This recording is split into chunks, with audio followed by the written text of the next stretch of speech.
FIIs and FPIs may come and go, but today Indian retail investors have proven that even if they come and go, any shock that may come is now taken care of because of the shock absorbing capacity the Indian retailer has brought into Indian market. But certainly that's not the end of the story. We'll be doing more. We recognize we need more foreign capital to come in. एक बयान 2022 का है और दूसरा 2026 का। इन 4 सालों में क्या बदल गया? विदेशी निवेशक इतने जरूरी क्यों हो गए? विदेशी निवेशकों को किस तरह के इनकम पर टैक्स की छूट दी गई और क्या वही छूट भारतीय निवेशकों को दी गई? एक तरफ वित्त मंत्री निर्मला सीतारमण ने कहा कि भारत को विदेशी निवेशकों पर जरूरत से ज्यादा डिपेंड होने की जरूरत नहीं है, और दूसरी तरफ कुछ दिन पहले उन्होंने कहा कि सरकार और कदम उठाएगी ताकि ज्यादा फॉरेन कैपिटल भारत आए। तो अगर भारतीय निवेशक काफी हैं तो फॉरेन इन्वेस्टर्स के लिए इतना सब कुछ क्यों किया जा रहा है? आज इसी पर बात करेंगे। हाय, मैं हूं श्रुति और आप देख रहे हैं खर्चा पानी। Brought to you by Sharda University, where the software engineer meets the talented photographer.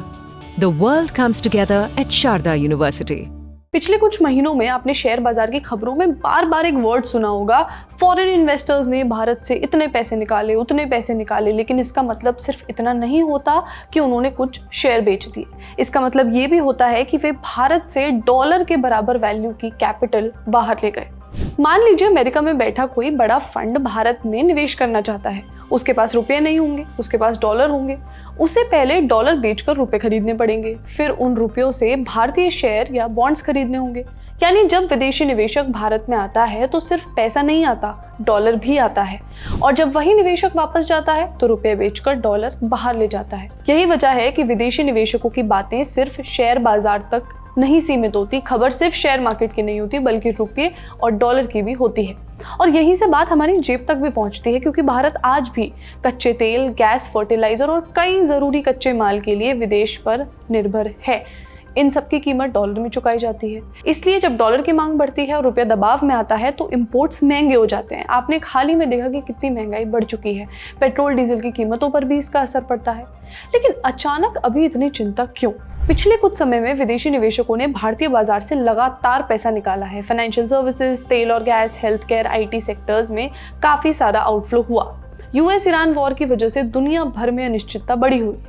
कई विकसित देशों में जो इंटरेस्ट रेट थी वो काफी टाइम से ऊंची थी, तो कुछ निवेशकों को अमेरिका और दूसरे बाजार एक बेटर ऑप्शन लगे, भारत से बेटर ऑप्शन, जहां वो अपना पैसा लगा के रिटर्न्स ले सके। इसीलिए सरकार ने सबको टैकल करने के लिए कुछ स्टेप्स लिए। सबसे पहले तो सरकार ने फैसला किया कि विदेशी निवेशकों को सरकारी बॉन्ड्स में इन्वेस्ट करने पर जो कैपिटल गेन्स होता है उस पर से टैक्स हटा दिया जाए। मतलब एक तरह के इनकम टैक्स में छूट विदेशी निवेशकों के लिए। इसके अलावा उस इन्वेस्टमेंट से मिलने वाला जो ब्याज है उस पर भी जो टैक्स लगता था उसे भी हटा दिया गया। मतलब कैपिटल गेन्स टैक्स और विद होल्डिंग टैक्स हटा दिया गया। मतलब सरकार ने विदेशी निवेशकों से कहा है कि अगर आप भारत सरकार को पैसा उधार देना चाहते हैं तो अब आपकी कमाई में से कम टैक्स काटा जाएगा। और लगता है कि बाजार ने इस मैसेज को नोटिस भी किया। CCIL के डेटा के मुताबिक 1 जून 2026 को विदेशी निवेशकों के पास जो इंडियन गवर्नमेंट है उसकी सिक्योरिटीज में करीब 3,23,802 करोड़ रुपए का इन्वेस्टमेंट था। 15 जून को ये इन्वेस्टमेंट का जो डेटा है वो बढ़कर 3,54,038 करोड़ रुपए हो गया। यानी लगभग 2 हफ्तों में 30,000 करोड़ रुपए की बढ़ोतरी। अब ये कहना थोड़ा जल्दबाजी हो सकती है कि पूरा पैसा सिर्फ इस टैक्स की छूट की वजह से आया, लेकिन इतना जरूर कहा जा सकता है कि सरकार के कदम को निवेशकों ने एक पॉजिटिव रूप की तरह देखा। इसके अलावा सरकार ने 15 जून को एक और इम्पोर्टेंट डिसीजन लिया। पहले भारत के शेयर बाजार में सीधे इन्वेस्ट करने का रास्ता नॉन रेजिडेंट इंडियंस और OCIs तक लिमिटेड था। मतलब वो लोग जो भारत के हैं लेकिन बाहर रहते हैं या भारतीय डिसेंट के हैं, भारतीय मूल के हैं। मतलब अगर विदेश में रहने वाला एक आम इंसान सीधे भारतीय शेयर मार्केट में इन्वेस्ट करना चाहता था तो नहीं कर सकता था। लेकिन अब अगर कोई भी फॉरेनर भारत के शेयर बाजार में इन्वेस्ट करना चाहता है उसके लिए रास्ता पहले से आसान हो गया है। सरकार ने साथ ही सरकारी बॉन्ड्स बाजार में भी कुछ और रुकावटें कम की हैं। हर जगह से एक ही मैसेज है, इंडिया फॉरेन कैपिटल का दिल खोल के स्वागत करना चाहता है। पर वित्त मंत्री निर्मला सीतारमण के हिसाब से अगर भारतीय निवेशक इतने मजबूत हैं तो फिर ये सब क्यों हो रहा है? जवाब शायद ये है कि सरकार के लिए या तो भारतीय निवेशक या विदेशी निवेशक, ये वाली सिचुएशन नहीं है। उन्हें दोनों चाहिए। भारतीय निवेशक बाजार को स्थिरता देते हैं। जब विदेशी निवेशक बिकवाली करते हैं तब जो घरेलू निवेशक हैं, मतलब जो डोमेस्टिक इन्वेस्टर्स आप और हम हो गए, म्यूचुअल फंड्स में जो भारतीय इन्वेस्ट करते हैं वो हो गए, वो अक्सर खरीदारी करके बाजार को संभाल लेते हैं। लेकिन घरेलू निवेशक डॉलर नहीं ला सकते, विदेशी निवेशक डॉलर भी लाते हैं। इसीलिए सरकार के लिए दोनों का रोल अलग अलग है और दोनों का रोल इम्पॉर्टेंट है। लेकिन अगर विदेशी निवेशकों को अट्रैक्ट करने के लिए टैक्स कम किए जा सकते हैं, अगर उनके लिए नियम आसान किए जा सकते हैं, तो भारतीय निवेशकों के बारे में क्या? आज शेयर बाजार में निवेश करने वाले भारतीय निवेशकों पर long term capital gains tax लगता है 12.5%। लॉन्ग टर्म कैपिटल गेन्स मतलब लंबे समय तक अगर आपने किसी शेयर को अपने पास रखा है, डिबेंचर या बॉन्ड को रखा है, उसके बाद अगर आप उसे बेचते हैं, उस मुनाफे पे लगने वाला tax. Short term capital gain की बात करें तो वो 20% है। विदेशी निवेशकों पर भी शेयर बाजार में यही रेट्स हैं, लेकिन सरकारी बॉन्ड्स, जैसे हमने आपको थोड़ी देर पहले बताया, उसमें विदेशी निवेशकों को अब एक खास रियायत मिल गई है। तो क्या आगे और बदलाव हो सकते हैं? अगर बदलाव हुए, दोनों के लिए टैक्स अलग अलग हुए, फॉरेन इन्वेस्टर और डोमेस्टिक इन्वेस्टर के लिए, तो इसका आप पे और हम पे क्या असर पड़ सकता है और शेयर मार्केट पर क्या असर पड़ सकता है, आइए एक्सपर्ट से समझते हैं। दोस्तों, एफआईआई और डीआई का नॉर्मली टैक्सेशन रेट सेम रहता है। हमने ये तब भी देखा था 2005 के अंदर जब सेक्शन 10 सबसेक्शन 38 आया था और long term capital gain tax को एग्जेम्प्ट किया गया था, तो दोनों के लिए सेम रूल था। 2018-19 के आसपास जब अमेंडमेंट आई, जब long term capital gain tax लगाया गया, तब भी दोनों के लिए सेम रेट से टैक्स को लगाया गया। तो नॉर्मली तो सेम रहता है दोस्तों। इसको सेम रखने के पीछे का भी एक कारण है। मान लीजिए अगर इनके टैक्सेशन रेट अलग अलग होते हैं और मैं एक इंडिया में भी एंटिटी चला रहा हूं और एक यूएसए में भी एंटिटी चला रहा हूं, तो भैया अगर दोनों का टैक्सेशन रेट अलग है तो मैं शायद यूएसए की एंटिटी से इंडिया में पैसा डालना शुरू कर दूं, क्योंकि इंडिया की एंटिटी को टैक्स लगता है।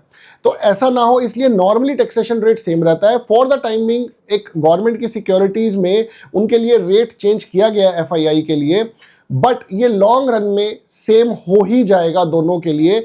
एक एडिशनल पॉइंट यहाँ पे ये है, क्या कोई एडिशनल बेनिफिट और मिल सकता है एफआईआई को? देखिए, इंडिया को डॉलर चाहिए इस टाइम पे और हमारे बहुत मोटे डॉलर खर्च हो रहे हैं दूसरी कंट्री से ऑयल मंगाने के लिए। तो गवर्नमेंट ने सस्टेनेबिलिटी को देखते हुए, हमारी कंट्री की ग्रोथ को देखते हुए ये स्टेप लिया है। फॉर द टाइमिंग एफआईआई के लिए एक वेलकम स्टेप है कि भैया आप इंडिया के अंदर पैसा लगा के रखिए, आपका नेट आरओआई बढ़ने वाला है। रीजन बीइंग आपका टैक्सेशन के रेट को एग्जेम्प्ट कर दिया गया है गवर्नमेंट सिक्योरिटीज को, और हो सकता है अगर गवर्नमेंट को जरूरत लगी तो इक्विटीज के अंदर भी कुछ राहत एफआईआई को मिल सकती है।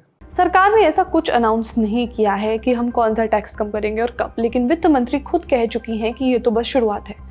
इसीलिए मार्केट में चर्चा शुरू हो गई है कि विदेशी कैपिटल को अट्रैक्ट करने के लिए आगे भी कुछ कदम उठाए जा सकते हैं। कौन से कदम? इस पर अभी सिर्फ अटकलें हैं। ये सिर्फ टैक्स की कहानी नहीं है, ये उस बैलेंस की कहानी है जो हर सरकार ढूंढती है। एक तरफ उसे डॉलर चाहिए, इन्वेस्टमेंट चाहिए, कैपिटल चाहिए, दूसरी तरफ उसे ये भी देखना है कि देश के निवेशकों के साथ किस तरह का टैक्स ट्रीटमेंट हो रहा है। तो अगर विदेशी निवेशकों को अट्रैक्ट करने के लिए उन्हें खास रियायतें दी जाती हैं, तो क्या वैसी ही राहत भारतीय निवेशकों को भी मिलनी चाहिए?